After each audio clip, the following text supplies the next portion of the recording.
High student, আজকে আমি তোমাদের সাথে chapter 2 that is sexual flowering প্ল্যান্টের একটা ইম্পর্টেন্ট টপিক দ্যাট ইজ মাইক্রোগেমেটোজেনেসিস নিয়ে ডিসকাস করব। ওকে, মাইক্রোগেমেটোজেনেসিস হচ্ছে প্রি ফার্টিলাইজেশনের একটা, আমি বলতে পারবো একটা স্টেজ। ওকে, প্রি ফার্টিলাইজেশনের একটা স্টেজ। তো আমরা লাস্ট ক্লাসে আমরা কি পড়েছিলাম? মাইক্রোস্পোরোজেনেসিস পড়েছিলাম। মাইক্রোস্পোরোজেনেসিস মানে কি? MMC, this microspore mother sell থেকে কিভাবে কি ফর্মেশন হয়, মাইক্রোস্পোর কিভাবে ফর্মেশন হয়। তো আজকে আমরা কি পড়বো? আজকে পড়বো যে কিভাবে মাইক্রোস্পোর থেকে কিভাবে মেল গেমেটোফাইট প্রোডাকশন হয়। ওকে, এন্ড মেল গেমেটোফাইট কিভাবে প্রোডাকশন হয়, মেল গেমেটোফাইটের মধ্যে কিভাবে গেমেটসগুলো ফর্মেশন হয়। এখন মনে রাখবে এই মাইক্রোস্পোর থেকে যদি আমি বলি, এই মাইক্রোস্পোর থেকে যে মেল গেমেটটা যেটা ফর্মেশন হয়, এই প্রসেসটাকে আমরা বলা হয় কি? মাইক্রোগেমেটোজেনেসিস। ওকে, তো আমরা দেখিনি ফার্স্ট কি মাইক্রোগেমেটোজেনেসিস মানে কি। দেখো কে দেখি, the development of লেখা আছে দেখো, কি আছে দেখো, microsporogenesis the development of male gametophyte and the male gametes. Okay, is called as what? Gemetogenesis. And the male gametophyte is also called as pollen grain. তোমরা মেল গেমেটোফাইটকে আমরা কি বলতে পারবো? pollen grain ও বলতে পারবো। ওকে, এন্ড pollen grain এর মধ্যে কি থাকে? pollen grain যদি মেল গেমেটোফাইট হয়, গেমেটোফাইটের মধ্যে আমরা জানি কি থাকে, গেমেটোফাইটের মধ্যে গেমেটস গুলো থাকে। ঠিক আছে, তো এখন আমি যদি বলি এটা লোকেশনটা কোথায় হয়। ওকে, তো আমরা জানি কি সব জেনারেলি প্ল্যান্টের এন্ডোসিয়ামের এন্থার পার্টের মধ্যে কি থাকে? আমি লাস্ট ক্লাসে বলেছিলাম যে মাইক্রোস্পোরেঞ্জিয়াম থাকে। মাইক্রোস্পোরেঞ্জিয়ামের মধ্যে কি মাইক্রোস্পোর থেকে, মাইক্রোস্পোর মাদার সেল থেকে কি ফর্মেশন হয়? মাইক্রোস্পোরগুলো ফর্মেশন হয়। এই মাইক্রোস্পোরগুলো ফার্দার কনভার্ট হয়ে কি হয়? পোলেন গ্রেইন হয়। সো তো এটা কোথায় হচ্ছে? লোকেশন হচ্ছে এন্থারের মধ্যে, স্পেসিফিক যদি বলি মাইক্রোস্পোরেঞ্জিয়ামের মধ্যে হচ্ছে। ঠিক আছে, তো মাইক্রোস্পোরেঞ্জিয়ামের মধ্যে যখন স্পোর কন্ডিশনে থাকবে তখন এটাকে বলবো কি? মাইক্রোস্পোরেঞ্জিয়াম। আর যখনই পোলেন গ্রেইন ফর্মেশন হয়ে যাবে মাইক্রোস্পোর থেকে, এটাকে আমরা বলবো কি? Pollen sac. কি বলবো? পোলেন স্যাক বলবো। ঠিক আছে, পোলেন স্যাক বলবো। তো নেক্সট আমরা দেখি কি আছে। হ্যাঁ, এখন কথা হচ্ছে দেখো, সিম্পল যদি আমি বলে ডিফাইন করি, দেখো মাইক্রোস্পোর মাদার সেল থেকে কি হয়? মাইক্রোস্পোরোজেনেসিস হয়েছিল। হ্যাঁ, মাইক্রোস্পোরোজেনেসিস হয় কি হয়েছে? মাইক্রোস্পোর ফর্মেশন হয়েছে। ঠিক আছে, আর এই প্রসেসে কি হয়েছে? মিওসিসটা হয়েছে। ঠিক আছে, মিওসিস হচ্ছে চারটা মাইক্রোস্পোর, যেহেতু আমি বোঝানোর জন্য আমি একটা দেখে এখানে রিপ্রেজেন্ট করছি। তো স্টার্টিং যদি বলি মাইক্রোগেমেটোজেনেসিসের স্টার্টিং সেল কি? মাইক্রোস্পোর। ওকে, তো আমি যদি বলি একটা মাইক্রোস্পোর মাদার সেলের মধ্যে যদি একবার মিওসিস হয়, চারটা মাইক্রোস্পোর ফর্মেশন করে, এন্ড চারটা মাইক্রোস্পোর থেকে কি হতে পারে? মাইক্রোগেমেটোজেনেসিস হয়ে পোলেন গ্রেইন ফর্মেশন করতে পারবে। ঠিক আছে, তো নেক্সট দেখি কি আছে। নেক্সট আমরা দেখি প্রসেসটা। ওকে, তো জেনারেলি আমরা যেটা আমি বলি, যেটা মাইক্রোগেমেটোজেনেসিস প্রসেসটা দুই ভাবে হয়। ওকে, দুই স্টেজে হয়। একটাকে বলে প্রি পলিনেশন ডেভেলপমেন্ট, একটা হচ্ছে post pollination development. Okay, pre pollination মানে কি? পলিনেশনের আগে এই মাইক্রোস্পোর থেকে যখন পোলেন গ্রেইন ফর্মেশন, এই স্ট্রাকচার কিভাবে ডেভেলপমেন্ট হয়, and after pollination that pollen গ্রেইনের মধ্যে ফার্দার কি কি ধরনের চেঞ্জেস গুলো হয়। ওকে, তো ফার্স্ট আমরা দেখি, চলো, তো pollen grain development first process হলো কি? Pre pollination development. ফার্স্ট আমি আবার রিপিট করছি, প্রি পলিনেশন ডেভেলপমেন্ট। তো এখানে কি কোথায় হচ্ছে দেখো, লেখা আছে দেখো, কোথায় হচ্ছে? ইনসাইড মাইক্রোস্পোরেঞ্জিয়াম। কোথায় হচ্ছে? মাইক্রোস্পোরেঞ্জিয়ামের মধ্যে হচ্ছে এই প্রসেসটা। এই প্রসেসে কি হচ্ছে দেখো, এখানে রিপ্রেজেন্ট করছে দেখো একটা মাইক্রোস্পোর রিপ্রেজেন্ট করছে। মাইক্রোস্পোর মধ্যে কি আছে? একটা সিঙ্গেল সেল আছে। তো মনে রাখবে মাইক্রোস্পোরের মধ্যে বাইরের সেল লেয়ারটাকে বলা হয় ইনটাইন বলা হয়, সরি, বাইরের লেয়ারকে কি বলা হয়? এক্সাইন বলা হয়, আর ইন্টারনাল লেয়ারকে কি বলা হয়? ইনটাইন বলা হয়। Okay, in for intine and ex for extine, যেটা এইভাবে মনে রাখে দিবে। আর এগুলোর মধ্যে যেগুলো একটা পোর আছে মনে রাখবে, আমি আবার দেখাচ্ছি ভালোভাবে। এই দেখো কি আছে? একটা পোর আছে। ঠিক আছে, একটা হোল আছে, যেটা তোতে কি হয়? যেটা তোতে পোলেন টিউবুলার ডেভেলপমেন্ট। পরের দিকে আমরা বলবো পোলেন টিউবুল। বাট এখন মনে রাখবে এই ওভারঅল যদি মাইক্রোস্পোর থেকে, মাইক্রোস্পোর সাইড থেকে কি আছে? একটা হোল পাবে তোমরা। হ্যাঁ, আর এখানে যে নিউক্লিয়াস একটা থাকবে। ঠিক আছে, তো জেনারেলি মাইক্রোস্পোরের মধ্যে একটাই নিউক্লিয়াস থাকবে। তো এই মাইক্রোস্পোরের মধ্যে যখন ফার্দার মাইটোসিস হবে, মাইটোসিস এক ধরনের এন্ডোমাইটোসিস হয়। এন্ডোমাইটোসিস মানে সেলের ভিতরেই কি হয়ে যাবে? নিউক্লিয়াসটা ডিভাইড হয়ে যাবে। ওকে, তো দেখো কি হয়েছে দেখো, মাইক্রোস্পোর মাদার সেলের, সরি, মাইক্রোস্পোরের মধ্যে কি হয়ে যায়? মাইক্রোস্পোরের মধ্যে মাইটোসিস হয়ে কি হয়েছে? মাইক্রোস্পোর কি হয়েছে? Microspore two cell stage condition development হয়েছে। সিঙ্গেল সেল থেকে টু সেল স্টেজ ডেভেলপমেন্ট হয়েছে। এই টু সেল স্টেজকে আমরা কি বলবো? আমরা এজ এ পোলেনও বলতে পারবো, পোলেন গ্রেইনও বলতে পারবো। এই টু সেল স্টেজের নাম কি দেখো? এই টু সেলের মধ্যে কি কি কভার করে দেখো, একটা সেলকে বলা হয় কি ভেজিটেটিভ সেল, আর একটাকে বলা হয় জেনারেটিভ সেল। দুই ধরনের সেল হয়। আমি আবার রিপিট করছি, একটা মাইক্রোস্পোরের মধ্যে যখন মাইটোসিস হয়, মাইটোসিস মানে এই মাইক্রোস্পোরের মধ্যে দুই ধরনের সেল ফর্মেশন করে দেয়। একটা মাইক্রোস্পোরের মধ্যে দুই ধরনের সেলের মধ্যে একটা পার্টিশন ক্রিয়েট হয়, ছোট পার্টিশন ক্রিয়েট হয়ে দুইটা সেল ফর্মেশন করে দেয়। একটাকে বলবো আমরা কি ভেজিটেটিভ সেল, আর একটাকে বলবো কি জেনারেটিভ সেল। ওকে, নেক্সট হচ্ছে কি দেখো, তো যখনই মনে রাখবে যখনই একটা পোলেন গ্রেইন থাকে, ওকে পোলেন গ্রেইন থাকে, পোলেন গ্রেইনের মধ্যে যখন দুইটা সেল থাকবে, তো ওভারঅল পোলেন গ্রেইনকে বলা হয় the pollen grain at two cell stage. যখনই পোলেন গ্রেইনের মধ্যে কি হয়েছে টু সেল স্টেজ বলে টু নিউক্লিয়াস স্টেজ আমরা বলতে পারো, বাই নিউক্লিয়েটেড ফর্ম হয়ে গেছে। জেনারেলি আমরা জানি কি একটা সেলের মধ্যে একটা নিউক্লিয়াস থাকে, কিন্তু একটা ম্যাচিওর পোলেন গ্রেইন যখন হয়ে যাবে জেনারেলি টু সেল স্টেজ থাকবে আর টু নিউক্লিয়াস স্টেজ থাকবে। ওকে, এখন আমি এটার পিছনে কিছু আর ফার্দার কিছু জিনিস আছে আমি বলবো। দেখো এখন যদি আমরা দেখি যদি সেলটা কিরকম থাকে, দেখো টু সেল স্টেজে পোলেন গ্রেইন মনে রাখবে টু সেল স্টেজ হতে পারে, থ্রি সেল স্টেজ হতে পারবে। আমি বলবো থ্রি সেল স্টেজ কখনো হবে। ফার্স্ট আমরা দেখি টু সেল স্টেজ মানেটা কি। দেখো তো টু সেল স্টেজে মানে কি হয়, দেখো মাইক্রোস্পোরা ডিভাইড হয় কি হয়, মাইটোসিস হয় কি হয়, কি হয় দুইটা সেল ফর্ম। একটা নাম কি আছে দেখো, এখানে দেওয়া আছে দেখো, একটা কি আছে ভেজিটেটিভ সেল। তো ভেজিটেটিভ সেলের মধ্যে কি আছে ভেজিটেটিভ নিউক্লিয়াস আছে। ওকে, আরেকটা কি আছে দেখো এই যে নিচের দিকে একটা সেল ফর্মেশন হচ্ছে লাগা কি এর মধ্যে, তো কি আছে দেখো জেনারেটিভ সেল। ওকে, ঠিক আছে, এটার নাম কি দেওয়া হচ্ছে দেখো, এই তো জেনারেটিভ সেল। জেনারেটিভ সেলের মধ্যে কি আছে এই যে এখানে রিপ্রেজেন্ট করেছে জেনারেটিভ নিউক্লিয়াস রিপ্রেজেন্ট করেছে। ওকে, ভেজিটেটিভ সেলের মধ্যে ভেজিটেটিভ নিউক্লিয়াস, জেনারেটিভ সেলের মধ্যে জেনারেটিভ নিউক্লিয়াস থাকবে। ওকে, আর মনে রাখবে ভেজিটেটিভ যে জায়গাতে সেল থাকবে, এই জায়গার মধ্যে অনেকটা ফুড ভেহিকুলস থাকবে, যে জায়গার মধ্যে অনেক পরিমাণে নিউট্রিশন মিনারেলস ফুডগুলো স্টোর হয়ে থাকে। ঠিক আছে, গেল। নেক্সট হচ্ছে কি দেখো একটা ইম্পর্টেন্ট আমি লাইন একটা বলে শুনবে ভালো করে, কে দেখো ওভার। ওকে, over 60% cases মানে 60% cases কি হয় দেখো flowering plants release pollen grain in the two cell stage. that means যখনই সেলের মধ্যে pollen গ্রেইনের মধ্যে যখন দুইটা সেল থাকে, এই কন্ডিশনে কি হয়, এই কন্ডিশনে 60% ক্ষেত্রে প্ল্যান্টে কি করে pollen grain রিলিজ করে। ওকে, and further changes of the pollen grains there is pollen grain কে কি বলা হয় মেল gametophyte বলা হয় occurs after pollination. that is 60% কেসে কি হয় প্ল্যান্টে কি করে pollen grainটা টু সেল স্টেজে রিলিজ করে, এন্ড বাকি যেটা 60% মানে 60% ক্ষেত্রে বলছে, এন্ড বাকি যে মানে বাকি যে ফার্দার ডেভেলপমেন্টটা কোথায় হয়, টু সেল স্টেজটা ফার্দার কি হয় থ্রি সেল স্টেজের কন্ডিশন কোথায় হয়, যখন এটা স্টিগমার মধ্যে এসে পড়বে। ঠিক আছে, তো আমরা দেখি কি কি কিভাবে স্টিগমার মধ্যে এসে পড়ে। Let's see. তো ফার্স্ট কি আছে দেখো, আমি আগেই বলেছিলাম ওভারঅল আমি মাইক্রোগেমেটোজেনেসিসকে দুইভাবে ডেভেলপমেন্ট প্রসেস আমরা নিব। একটাকে বলা হয় প্রি পলিনেশন ডেভেলপমেন্ট, একটাকে বলা পোস্ট পলিনেশন ডেভেলপমেন্ট। তখন দেখে নি প্রি পলিনেশন ডেভেলপমেন্ট কোথায় হচ্ছে, মনে রাখবে প্রি পলিনেশন ডেভেলপমেন্ট স্টিগমার মধ্যে হয়। ঠিক আছে, প্রি পলিনেশন ডেভেলপমেন্ট কোথায় হয় স্টিগমার মধ্যে হয়। দেখো কি হয়, দেখো আফটার পলিনেশন কি আছে দেখি, আফটার পলিনেশন কি হয়েছে দেখো pollen with two cell stage. Okay, after pollination মানে কি যখন পোলেন গ্রেইনটা টু সেল স্টেজে কি রিলিজ হয়েছে। ওকে, তো টু সেল স্টেজের মধ্যে আমরা জানি কি দুই ধরনের সেল থাকবে, একটাকে আমরা কি বলবো, একটাকে বলা হয় কি ভেজিটেটিভ সেল, আর একটাকে বলা হয় জেনারেটিভ সেল। ওকে, তো ভেজিটেটিভ সেলের মধ্যে জেনারেলি কি থাকবে আমরা জানি টিউব নিউক্লিয়াস থাকবে। ভেজিটেটিভ সেল যেটা এটার মধ্যে কি থাকবে ভেজিটেটিভ সেল, তো ভেজিটেটিভ সেলের মধ্যে ভেজিটেটিভ নিউক্লিয়াস থাকে, যেটা এই নিউক্লিয়াস ভেজিটেটিভ নিউক্লিয়াসটা কি হয়ে যায় টিউব নিউক্লিয়াসে কনভার্ট হয়ে যায়। এন্ড জেনারেটিভ সেলটা কি হয়ে যায়, জেনারেটিভ সেলটা ফার্দার ডিভাইড হয়ে মাইটোসিসে দুইটা মেলগেমেট ফর্মেশন করে দেয়। আমি আবার রিপিট করছি, আফটার পলিনেশন যখন একটা পোলেন গ্রেইন যখন টু সেল স্টেজে যখন আসে কোথায় পড়ে, যখন স্টিগমার মধ্যে পড়ে, স্টিগমার মধ্যে ফার্দার স্টিগমার মধ্যে কি হয় পোলেন গ্রেইনের ফার্দার ডেভেলপমেন্ট হয়। ওকে, স্টিগমার মধ্যে জার্মিনেশন হয়, পোলেন গ্রেইনগুলো ফার্দার জার্মিনেশন হয়, কি ডেভেলপমেন্ট হয় আমি আবার রিপিট করছি, যেটা ভেজিটেটিভ সেল থাকে, যেটা ভেজিটেটিভ সেলের মধ্যে যেটা ভেজিটেটিভ নিউক্লিয়াস থাকে, এটা কি ফর্মেশন হয়ে যায় টিউব নিউক্লিয়াস ফর্মেশন করে দেয়। আর জেনারেটিভ সেল যেটা থাকে, জেনারেটিভ সেলগুলো ফার্দার মাইটোসিস হয়ে কি ফর্মেশন করে দেয়, দুইটা মেল গেমেট ফর্মেশন করে। ওকে, তো নেক্সট দেখি আমি কি হয় ফার্দার, এই আমি দেখাচ্ছি এখন। এই দেখো যখনই পোলেন গ্রেইন এসে কি পড়ছে ভালোভাবে দেখো তোমরা, যখন এখানে কি কি দেখাচ্ছি পোলেন গ্রেইনটা টু সেল স্টেজে এসে পড়লো, কোথায় পড়লো স্টিগমার মধ্যে পড়লো। যখন স্টিগমার মধ্যে পড়লো, স্টিগমা থেকে কি হয় ওই যে আমি আগেই বলেছিলাম পোলেন গ্রেইনের মধ্যে কি থাকে একটা পোর থাকে। ঠিক আছে, একটা পোর থাকে পোলেন গ্রেইনের মধ্যে পোর থাকে, যেটা জাম্পোর। এই জাম্পোর দিয়ে কি হয়ে যাবে, এই জাম্পোর দিয়ে ইন্টারনেট পোর্শনটা বেরিয়ে যাবে, ইন্টারনেট ডেভেলপমেন্টটা স্টার্ট হয়ে যায়। যখন ইন্টারনেট ডেভেলপমেন্টটা স্টার্ট হয়ে যায়, যে একটা টিউব ডেভেলপমেন্ট করে, এই টিউবকে বলা হয় কি পোলেন টিউব বলা হয়। আমি আবার রিপিট করছি, যখনই স্টিগমার মধ্যে এসে কি পড়ে অ্যান্থারটা স্টিগমার মধ্যে অ্যান্থার থেকে যখন পোলেন গ্রেইনটা টু সেল কন্ডিশনে মানে একটা যখন জেনারেটিভ সেল থাকে, একটা যখন ভেজিটেটিভ সেল থাকে, এই কন্ডিশনে যখন এসে পড়ে, এই কি করে স্টিগমার মধ্যে কি করে স্টিগমায় অনেকটা নিউট্রিশন প্রোভাইড করে।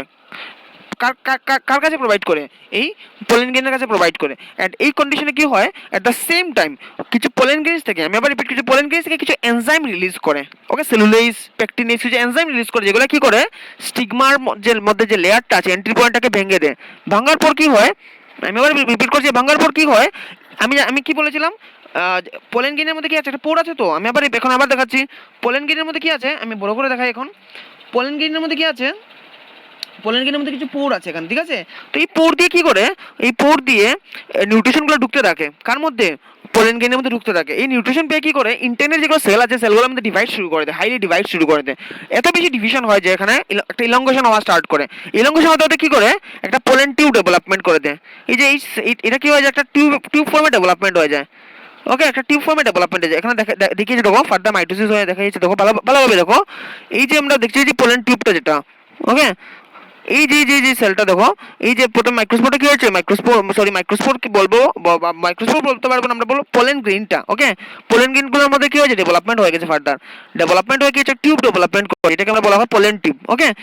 পোলেন টিউব ডেভেলপমেন্ট হয়ে গেল, তো এখন ফার্দার দেখো পোলেন টিউবের মধ্যে কি হলো, আমি বলেছিলাম না, আফটার পলিনেশন কি হয়েছে, এই যে আমি আগে বলেছিলাম জেনারেটিভ সেলের মধ্যে যে নিউক্লিয়াসটা থাকে এটা কি হয়েছে, ডিভাইড হয়ে গেছে, তো ডিভাইড হয়ে নিচে নেমে এসে গেছে, দেখো, এই দেখো, এই যে আমি যদি বলি জেনারেটিভ সেলটা ডিভাইড করে কি হয়ে গেল, দুইটা male gamete, two male gamete formation করে দিল।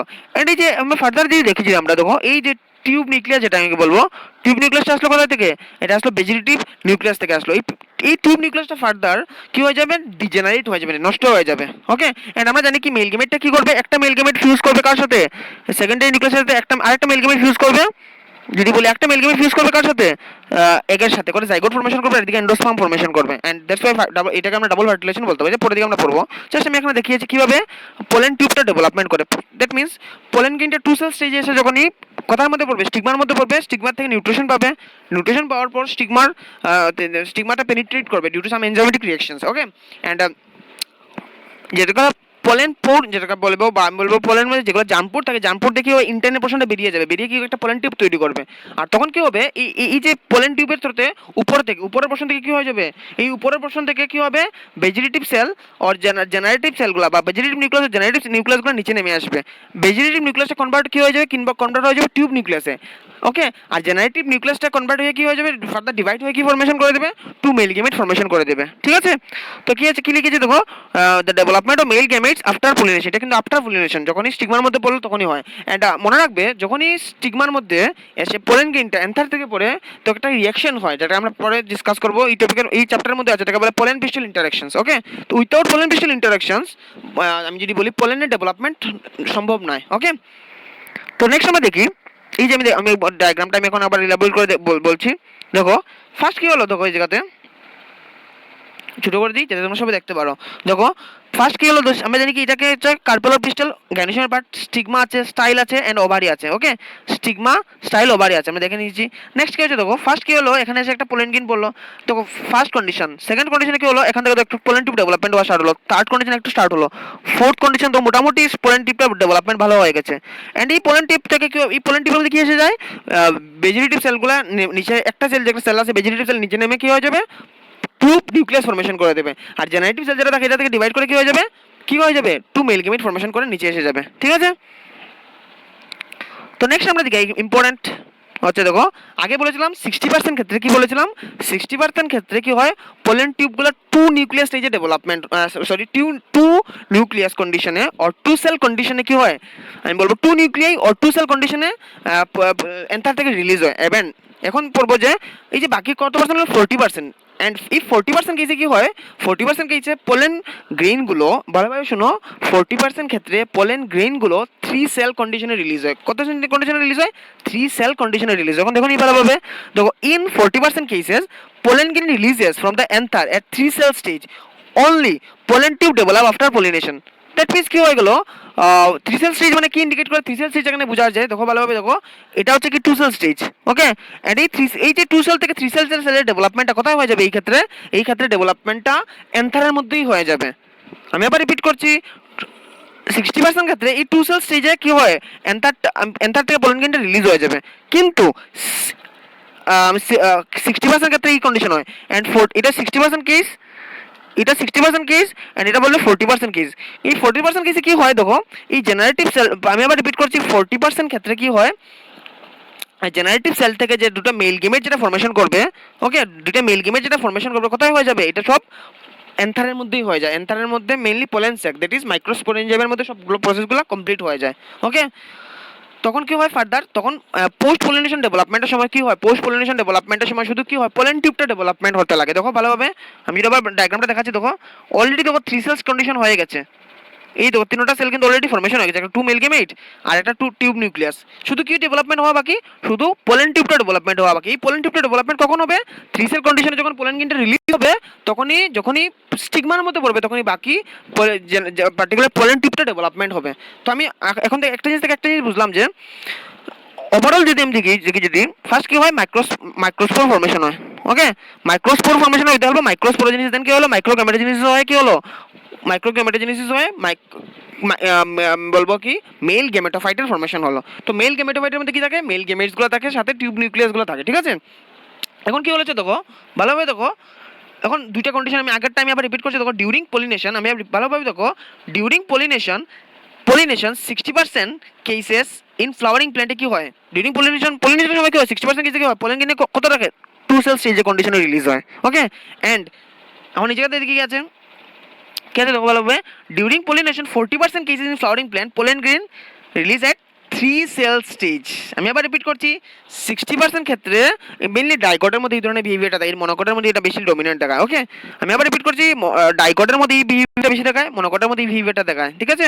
এখন মনে রাখবে, আমি আবার রিপিট করছি, 3 ইন কেস অফ আমি বলবো 60% কেসে কি হয়, দ্য পোলেন গ্রিনটা যখন রিলিজ হয় 2 সেল স্টেজে রিলিজ হয় ডিউরিং পলিনেশন, অ্যান্ড বাকি 40% ক্ষেত্রে কি হয়, যখন পোলেন গ্রিনটা রিলিজ হয় যখন কি হয়, 3 সেল কন্ডিশনে রিলিজ হয়।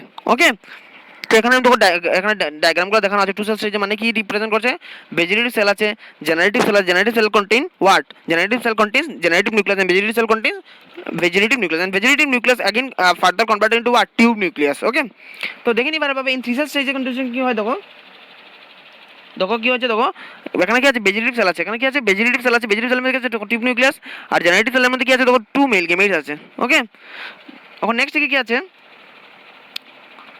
তো এখন হচ্ছে একটা ইম্পর্টেন্ট পয়েন্ট মনে রাখবে, দেখো ভালোভাবে দেখবে এটা, the pollen grains contain 2 cells, pollen grain দুটো ম্যাচিওর পোলেন গ্রেইনের কথা, জেনারেল 2 সেলস কন্ডিশন মানে 2 সেল কন্ডিশনের কথা বলেছে। দেখো একটা হচ্ছে কি ভেজিটেটিভ সেল, একটা হচ্ছে জেনারেটিভ সেল। ভেজিটেটিভ সেল মানে কি, দেখো যেটার মধ্যে কি লার্জ ইরেগুলার নিউক্লিয়াস, এটা নিউক্লিয়াসটা বড় আর ইরেগুলার আর কি, রেগুলার শেপ না, and contains food and reserve because it contains what, আমি বলেছিলাম না ভেজিটেটিভ সেলের মধ্যে কি আছে, ভ্যাকিউলস আছে, ভ্যাকিউলস মানে এখানের মধ্যে ফুড রিজার্ভ হয়ে থাকে। এখন দেখো জেনারেটিভ সেলের মধ্যে কি আছে, দেখো জেনারেটিভ সেলের মধ্যে আছে স্মল ফ্লোরস, স্মল জেনারেটিভ সেলগুলো স্মল থাকে, আর যেটা floor cytoplasm with vegetative cell. তো ভেজিটেটিভ সেলের মধ্যেই বলতে পারবো, যদি ওভারঅল সেলটাকে যদি এজ এ ভেজিটেটিভ সেল হিসেবে কনসিডার করি, ভেজিটেটিভ সেলের একটা পার্টের মানে এটা যদি ওভারঅল ভেজিটেটিভ পার্ট থাকে, নিচের মধ্যে কি থাকে, জেনারেটিভ সেলটা থাকে, ঠিক আছে। এটার মধ্যে জেনারেটিভ সেল থাকে, উপরের পার্টটা ভেজিটেটিভ সেল থাকে। ওকে, তো নেক্সট দেখি কি আছে, দেখো pollen grains are called male gametophyte, আমরা আগেই পেয়েছিলাম, and are covered by 2 walls, বলেছিলাম ইথারের লেয়ারকে ইন্টেইন বলে, বাইরের লেয়ারকে এক্সাইন বলে। এখন দেখি ইন্টেইন কি দ্বারা তৈরি, দেখো ইন্টেইনস ইজ কন্টিনিউয়াস, ইন্টেইনের মধ্যে ডাইরেক্ট ইন্টেইন কন্টিনিউয়াস থাকে, কোনো ব্রেক নাই। ইন্টেইনস কি আছে, দেখো intines is continuous thin, okay, is made of cellulose and pectin, যেটা সেলুলোজ আর পেকটিন দ্বারা তৈরি। ওকে, এন্ড এক্সাইন কি দ্বারা তৈরি, দেখো exine is made up of sporopollenin. Okay, এক্সাইনটার মধ্যে সবচেয়ে হার্ড সাবস্টেন্স যেটাকে স্পোরোপোলেনিন বলে, which is the most resistant to damage, যেটা রেজিস্ট্যান্স করা খুব কঠিন আর কি। ওকে, যেটাকে ড্যামেজ করা খুব কঠিন, হাইলি রেজিস্ট্যান্স থাকে। Okay, next pore called a germ pore present through which, আমি বলেছিলাম না পোলেন গ্রিনের মধ্যে কি থাকে, একটা পোর থাকে, পোলেন গ্রিনের মধ্যে কি থাকে, একটা ছোটমোটো একটা পোর থাকে, যে পোরের দিয়ে কি হয়, দেখো which through which কি আছে বা through which pollen tubes comes out when pollen grains germinate, যখন pollen grain জার্মিনেশনের সময় হয়ে যায়, তখন কি হয়ে যায়, pollen intent ফার্দার ডেভেলপমেন্ট এই জার্ম পোর দিয়েই হয়। ওকে, তো আজকে আমরা কি দেখলাম, দেখলাম যে কিভাবে ওভারঅল প্রসেসটা হলো, কিসের প্রসেসটা, কিভাবে মাইক্রোগ্যামেটোজেনেসিসটা হলো। মাইক্রোগ্যামেটোজেনেসিস মানে কি, মাইক্রোগ্যামেটোজেনেসিস হলো ডেভেলপমেন্ট অফ মেল, প্রথমে বলবো মেল গ্যামেটোফাইট, এন্ড এই মেল গ্যামেটোফাইটের মধ্যে কিভাবে যেগুলো মেল গ্যামেটস কিভাবে ফর্মেশন হয়, টিউব নিউক্লিয়াস ফর্মেশন হয় বা টিউব, আমি ওর বলবো ভেজিটেটিভ সেল কীভাবে ফর্মেশন হয়, জেনারেটিভ সেল কীভাবে ফর্মেশন হয়, এই জেনারেটিভ সেল থেকে কীভাবে দুইটা মেল গেমেট কীভাবে ফর্মেশন হলো, তো ওভারঅল এই প্রসেসটা দেখলাম। ওকে, তো আজকে এতটুকু থাকুক, অ্যান্ড নেক্সট ক্লাসে আমরা পড়াবো যেটা হচ্ছে megasporogenesis, and for notes please visit this website. Okay, and moreover তোমাদের এই ভিডিওটার নিচে লিঙ্ক ডিসক্রিপশনের মধ্যে তোমাদের থাকবে, লিঙ্কটা দেওয়া থাকবে, তোমরা দেখবে। অ্যান্ড তোমাদেরকে আমি একটা এক্সামের একটা দিয়েছিলাম 18 তারিখের মধ্যে জমা দেওয়ার কথা, তোমরা সবাই পার্টিসিপেট করবে এক্সামে, হোপফুলি তোমরা সবাই ভালো মার্ক পাবে। ওকে।